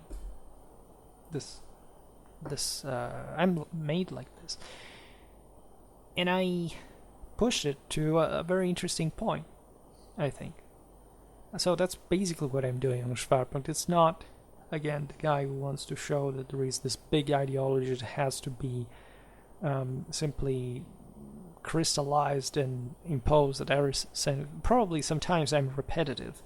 Probably sometimes people say, oh, well, this guy entered in his sort of rambling phase in which he sort of speaks well his ideology in a more definite way. But the point being often that this stems from a moral need of clarification, because a reason why I speak so much about it is also the fact that whenever I sit here and I start recording, I constantly fear my content to be misunderstood. I mean, it's not that I sleep at night, thankfully, because of that, and in a sense, I couldn't care less. Actually, I hope for my content to be misunderstood so that it can be more publicized, right? But and hopefully more understood at that point. But aside from that, it's because I sort of anticipate through my experience the mistakes that I've seen people doing, and that I see, by the way, regularly doing, also with my content, because again, I pushed it that far that it's not really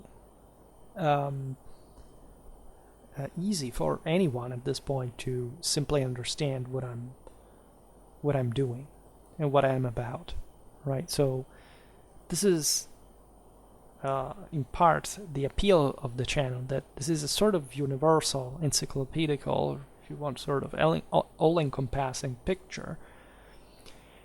And in order to sort it out, you have to analyze it in its entirety, right?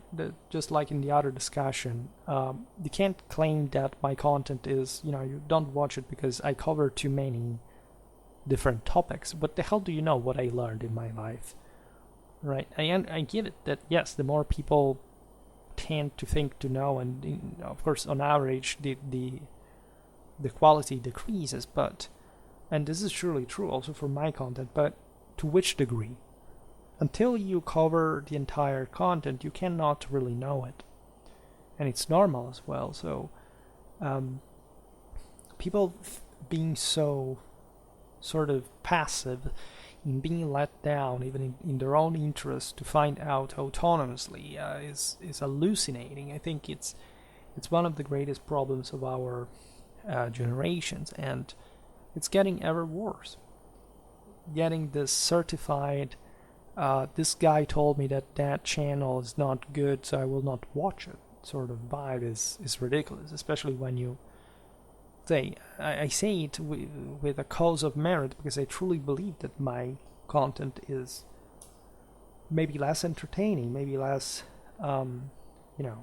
crafted in a visual or acoustic sense, but hell, what I speak of historically is important, and I think that I could say better, say there's always a margin for improvement, but I don't see very much around something equivalent to my content.